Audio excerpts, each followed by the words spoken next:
Hacemos un paréntesis a la cobertura del caso de Ollantaytambo y Nadine Heredia para conversar con el señor Alfredo Velázquez. Él es secretario general del SUTEP, que mantuvo pues una reunión ayer, ¿no?, la dirigencia del SUTEP con un equipo de alto nivel del ministerio. Previamente, el 6 de julio, tuvieron otra reunión con Marilú Martens. Recordemos, se ha cumplido una paralización de 24 horas, ¿no?, de los afiliados al SUTEP ayer.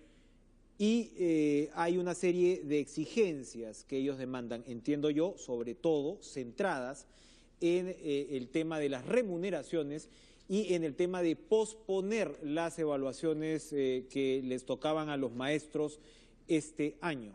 Agradecemos a Alfredo Velázquez, secretario general del SUTEP, por acompañarnos esta mañana. Y yo lo que quería preguntarle rápidamente es, ¿por qué se oponen a las evaluaciones? ¿Cuál es el pedido específico en este caso? Bueno, Enrique, un saludo a través de este medio a todo el magisterio y a toda la opinión pública. Definitivamente, nosotros, en primer lugar, nos ratificamos en apostar por una evaluación que sea bien planificada, sistemática y esencialmente transparente. O sea, ustedes en general, la política de evaluaciones la aceptan. Nosotros en este proceso la aceptamos, más aún cuando esta evaluación va a ser una evaluación de desempeño laboral que van a evaluar los comportamientos de los docentes dentro del aula, que es la razón de ser y es natural. Lo que nosotros estamos ¿A qué se oponen? Nosotros estamos buscando es que el día 26 de mayo hicimos un encuentro de profesoras de inicial, que son las que van a ser evaluadas en este proceso, y después, 2 días después, nos imponen un cronograma.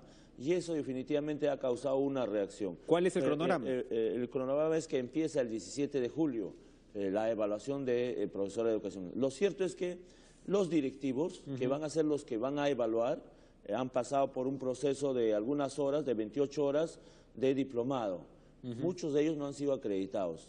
Entonces, y algunos especialistas del mismo modo. Nosotros decimos, si ellos no tienen la claridad, no tienen la profundización y el adecuado uso del manejo de los instrumentos, definitivamente hay una confusión y obviamente hay una mayor confusión en los maestros de inicial.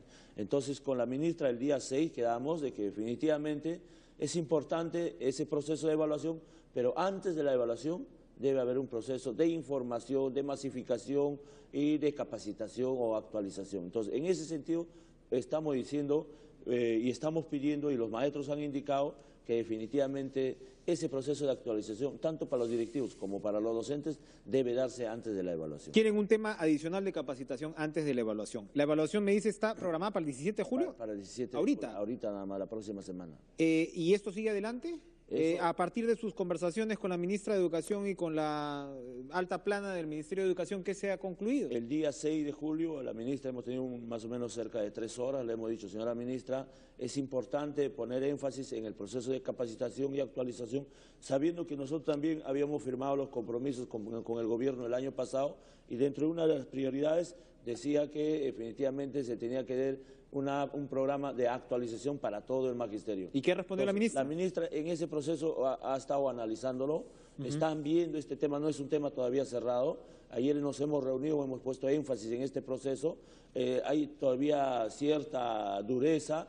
Sin embargo, hoy día nos vamos a reunir a las 10 de la mañana. ¿Con ella? En el Ministerio de Educación con los altos funcionarios. Hemos indicado que busquen los mecanismos, las salidas, y a través de este medio también hacemos un llamado al Gobierno de la República para que tomen la decisión política, y sería un escenario favorable tanto para los docentes, para los directivos, y eso beneficiaría obviamente a los estudiantes. ¿Cuál es la alternativa que ustedes ofrecen? Es decir, ¿se brindaría la capacitación cuándo? Y en ese caso, la evaluación que estaba programada para comenzar este 17 de julio, ¿cuándo pasaría? Nosotros estamos planteando a partir de agosto que haya un proceso de actualización para todo el magisterio, y el próximo año, en el mes de marzo, se aplique la evaluación sin ningún problema. ¿Cuántos maestros tendrían que dar esta evaluación? Está programado para en este proceso algo de cerca de 5.600 maestros. Entonces nosotros estamos pidiendo que un poco corran el cronograma, y ahí no había ningún inconveniente, solo que se cualifique. Que lo corran 7 u 8 meses. Ahora, el otro tema, entiendo yo, en su pliego de reclamos es el tema salarial. Nosotros conversamos hace algunos días con la ministra de Educación, Marilú Martens, y ella señalaba que ya se había mejorado la situación de los maestros para este año. Me parece que decía que el piso creo que iba a terminar en 1.700 soles. 1.680. 1.600, bueno, efectivamente, ¿no? Y que para el próximo año el piso mínimo se iba ya a establecer en 2.000 soles, que era la promesa que se había hecho. ¿Ustedes están pidiendo qué? ¿Que el piso mínimo ahorita sea 2.000 soles? ¿Qué tan...? Enrique, no, nosotros no mostramos nuestra radicalidad sin sentido ni sin razón. Nosotros no, por eso yo le estoy preguntando cuál es su pliego. En este tema concreto hay que reconocer que se han hecho los esfuerzos a partir de marzo 1.780. Había una contradicción entre que primero lo aumentan a los nombrados y después a los contratados. ¿Ya? A los contratados decía en noviembre. Eso, con esta lucha y estos procesos, bueno, se ha adelantado a agosto. No es la solución definitiva, pero bueno, es un avance. Eso nosotros valoramos. O sea, se está homologando en este caso a contratados y nombrados con el techo de 1.800. A 1.780. 1.700. El entrampamiento es que 2 tramos, un primer tramo en marzo y el otro tramo el próximo año, para llegar al piso salarial de 2.000 soles. Lo cierto es que nosotros somos profesores que trabajamos 30 horas y nos decían, le vamos a aumentar 2.000 soles el año que viene, 2018, siempre y cuando trabajen 2 horas más. Y si permitimos que trabajemos 2 horas más, entonces no nos están aumentando. A ver, cuando les dicen trabajemos 2 horas más, ¿en dónde? ¿En qué condiciones? ¿En el aula, en oficina, en la casa? Porque hay toda una diferenciación. 2 horas más de clase. 2 horas más de clase. O sea, ya no trabajaríamos 30 horas, sino 32 horas. ¿Y ustedes qué reclaman en ese caso? Nosotros decíamos que nos incrementen el piso salarial a 2.000 soles. Tal como están las cosas. Tal como está, conforme a los compromisos que nos hizo el gobierno, ¿no? Ya. En esa perspectiva ya se está avanzando, hay todo un proceso. Eso ya prácticamente es un tema cerrado y creo que se hace justicia porque es una necesidad urgente. Con 1.780, un maestro que elabora no puede ni actualizarse ni estudiar maestría. A pesar de eso, muchos maestros se actualizan permanentemente, muchos maestros han estudiado maestría, muchos maestros están en una... Dígame en términos porcentuales, dentro en el cuerpo pues de los maestros, ¿cuántos están en ese piso mínimo? Si hablamos así a ojo de buen cubero. 1.780 está en el 40% del magisterio. 40%. O sea, la gran mayoría. Ya. Sí. Ajá. Sí. Ahora, de todas maneras, los pisos superiores se han también ido incrementando y entiendo yo, se supone que la carrera magisterial está pensada para que los plazos también se acorten, es decir, que determinados profesores puedan acceder a puestos de dirección, puedan acceder a niveles más altos, no en tanto tiempo, ¿verdad? Claro, antes era más tiempo, necesitamos de 30 años, ahora necesitamos solamente 21 años, ¿no? Eso Sin embargo, todo va a depender de las vacantes. Mire, por ejemplo, nosotros también estamos exigiendo que haya mayor cantidad de plazas para ascenso de escala. Este año va a haber ascenso de escala.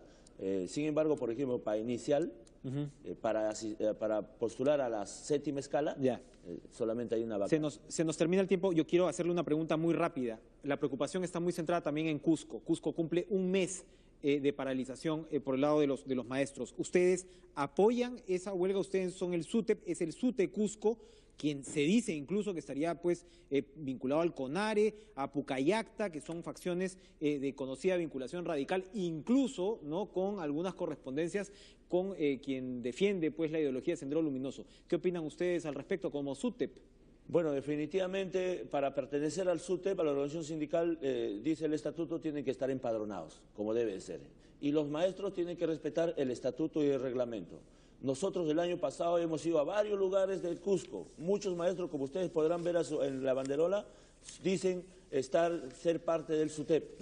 Lo legal es que los dirigentes, el 26 de noviembre, incluido el señor Coa o Capa, que fue el miembro del comité electoral, que hoy en día está editando los videos que ustedes ven contra el CEN del SUTEP, él indicó que ellos tienen su propio estatuto, no pertenecen al SUTEP y van a actuar al margen. Por eso que definitivamente los dirigentes están actuando al margen de... Muchas gracias, Alfredo Velázquez. Desconocen entonces por parte del SUTEP la movilización en Cusco, que ya suma un mes. Gracias por estar con nosotros y contarnos pues su pliego de reclamos. 8:29 de la mañana. Jennifer Cerecida, nos vamos con información en vivo.